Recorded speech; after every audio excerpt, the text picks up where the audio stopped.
Welcome back to one of the final Rebel Edges of this year. And folks, as we go into this holiday shortened week, we've got plenty of stocks to talk about. It's going to be an interesting close of this year. Get ready for more excitement and a lot of fun trades. Bang! Let's get started.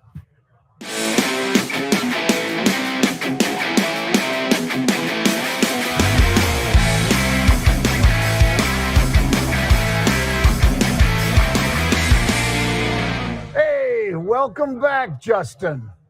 Bang. Man. That ain't Pete, folks. That's Justin.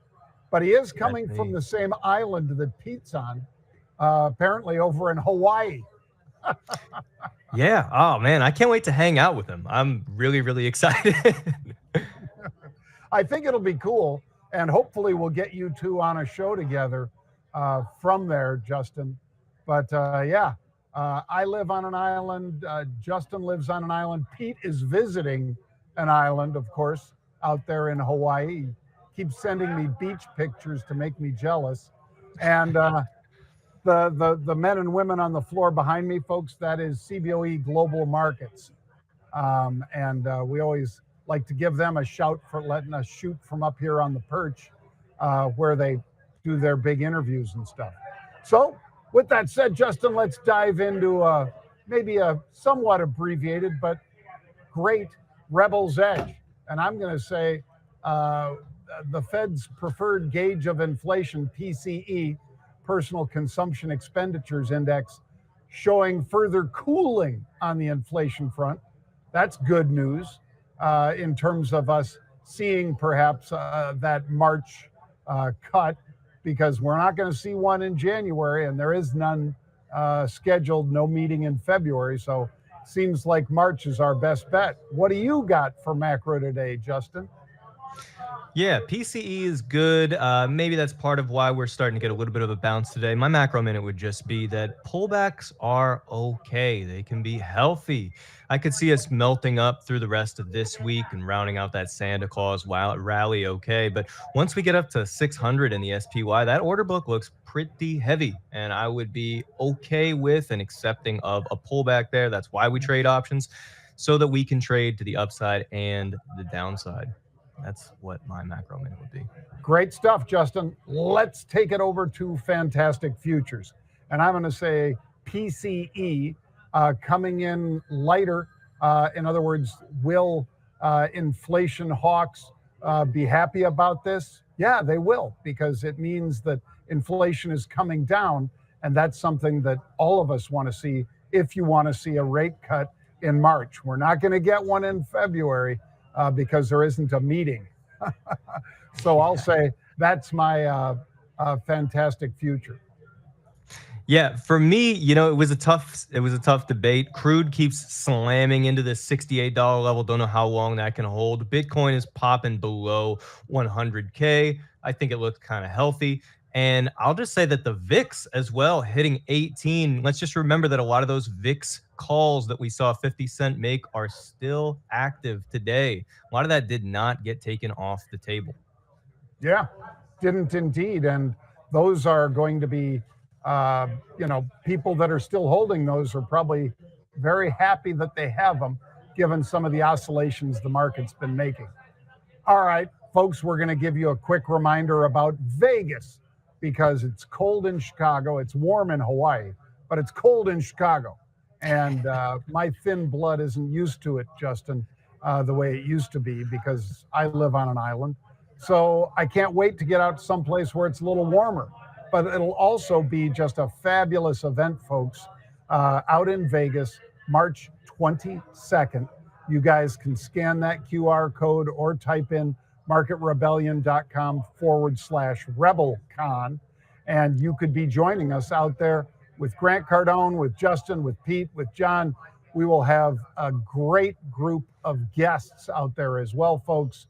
Check it out. Go to marketrebellion.com/RebelCon for more. All right, Justin, let's dive into Honda Motor Company, because HMC moving to the upside strong. They're, of course, trying to pursue a merger with Nissan. Last week, it wasn't fully bought into by the street as much. This week seems like more and more they like the idea, and maybe the idea of Mitsubishi being part of this deal. What do you have to say, Justin? Yeah, this is a cool one where the street did kind of have an inclination that this was going to happen. Didn't do a ton, and then suddenly Honda's up, what, like 20 something percent today. Nissan's doing okay. John, I have a trivia for you. All Did right. you know that Gen Z, the most popular car brand, is Honda? It's not the most popular car brand for any other generation at all. It's not even in the top three, but for some reason, young people seem to like Honda. Well, it's a great automobile.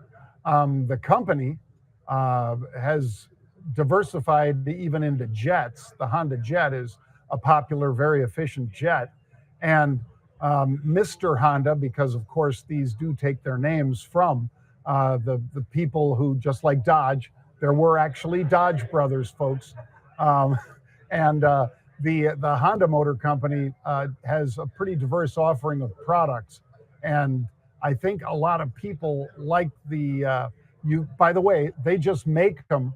You don't order your Honda. It's what they make that day. So they make all black Hondas one day, all blue Hondas the next, and the dealers put on any of the accessories, I believe, Justin. So it's not like when you go into a Ford or a Chrysler or wherever and you're sitting there trying to draft up exactly what your ideal vehicle would be. The dealers get that markup by basically getting a standard vehicle and then being able to sell people into it. It's just kind of one of the ways that Mr. Honda's made that extremely, I guess, it can be a penny pinching thing when you're looking to save some money because they're not just stacked up with everything, but the dealer can do a lot of accessories for you if that's what you want. All right, let's talk about Rumble because this is, of course, a competitor to YouTube. And it's kind of an afterthought in many ways, I think, Justin, because obviously YouTube is the more than 800-pound gorilla that operates through Google. Well, these guys get a real endorsement.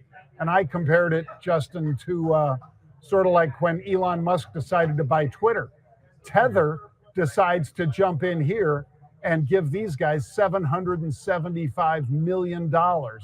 And that's USDC. I think that makes these guys a real player in the space and obviously lets them expand their reach, I think, pretty dramatically. Yeah, absolutely. And the fact that Trump is behind them is great. The fact that Trump won probably helps them. They've been getting a lot of contracts with people who have been formerly canceled by some of the other platforms like Twitch and stuff, which is probably good for them because they're getting those people at a discount. And also, Rumble just fits into that sect of stocks that are super high beta, very small, and have been kind of ripping to the upside, like the quantum name that we're about to talk about in the current market. So I love it. And we saw UOA people come in and hit this for the end of the week today as well, right at the top of the session, which is really compelling. Yeah, I agree. And it's going to be there's a lot of activity, by the way, folks, as I believe most of you know. We will be closed for Christmas, but we cannot be closed all the way through into the weekend. So we will be back and trading on the 26th and 27th. That's just the way it has to be because it's actually securities dictate that we can't be closed for more than 3 days. And that's to make sure people have access to the markets and they don't have uncertainty and fear building up. So we'll have to see. I think people will be buying a lot of these options into those final days of trade. Let's now talk about that quantum computing play that Justin just referenced, Rigetti Computing.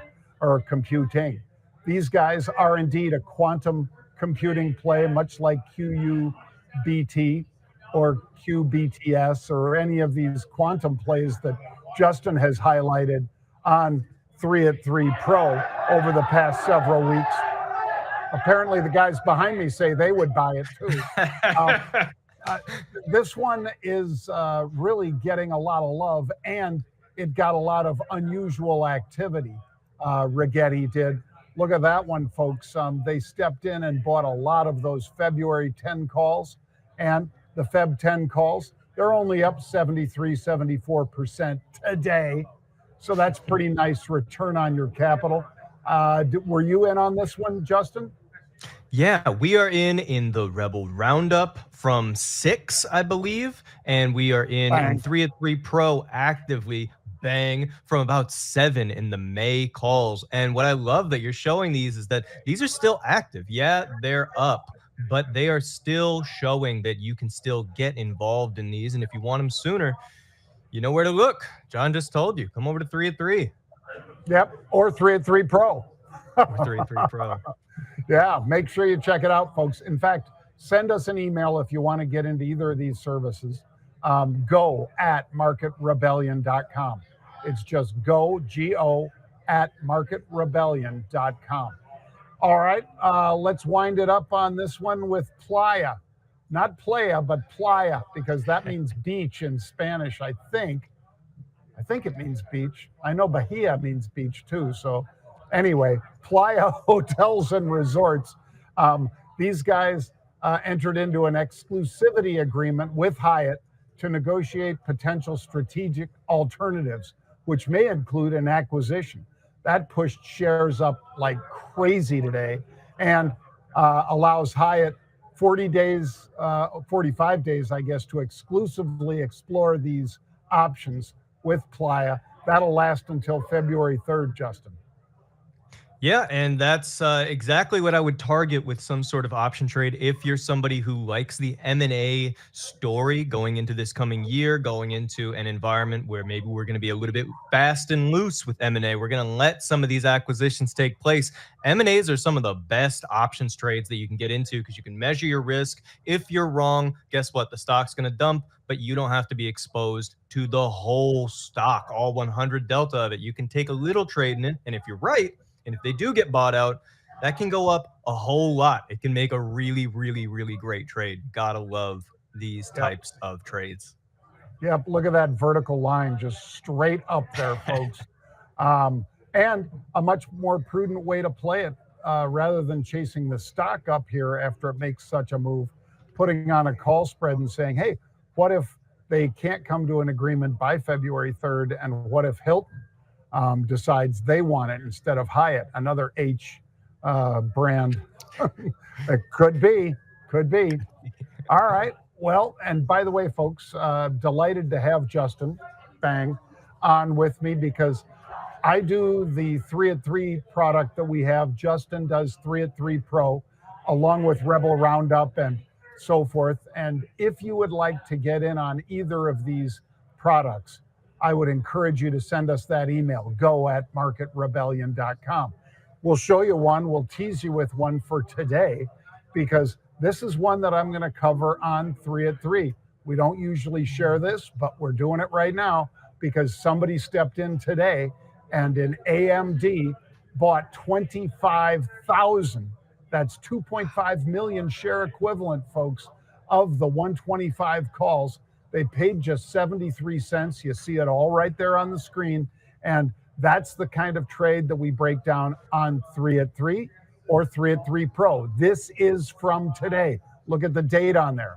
12/23, 9:59 in the morning. We saw this big trade come in. And I think this is the kind of trades that you guys want. And if I'm right about that, send us go at marketrebellion.com. That could be featured on 3 at 3 Pro, again with Justin, or it may be the one that I'm showing you right now is the one that I'm going to feature.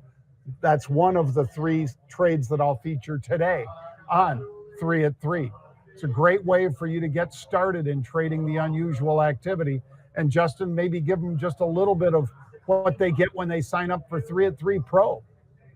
Yeah. Oh, man. Well, in 3 at 3 Pro, you're going to get the whole write-up. You're going to see any potential catalysts that AMD has. You're going to see some charting. You'll also get bonus trades, some of what we call OTM long shots. Those are really cheap, out of the money options that sometimes the smart money feels so compelled they need to go all the way out. We often don't buy options that are out of the money, but we still will show you them from time to time because sometimes if the smart money's thinking a stock's about to rip 20, 25%, that can be an extremely compelling look. You get all that, you get the market outlook, a weekend write-up that's roughly 30 pages long that I wrote myself.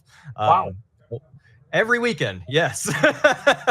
And a whole lot of other stuff. And it's really, really great. We hear a lot of great feedback. I'll give a quick shout out to Sam, if you're watching, who just sent an email out today, just detailing some of the incredible wins that he or she has had in a lot of 3 at 3 names, but specifically a lot of the quantum stuff. Just basically sent me a whole spreadsheet. It's an honor to be able to help people to trade a little bit smarter. Yep, and I'm betting that Sam is probably in on the Rigetti trade today too. Actively, yes, it's right on there. I'm sure. Well, Justin, thanks for jumping in today. Great job as usual, sir. And again, folks, if you'd like to see any of these unusual activities, 3 at 3 or 3 at 3 Pro, send us an email, go@marketrebellion.com. That's go@marketrebellion.com. And we will be back with another show on the 26th. See you then, folks. Bang. Bang. Merry Christmas.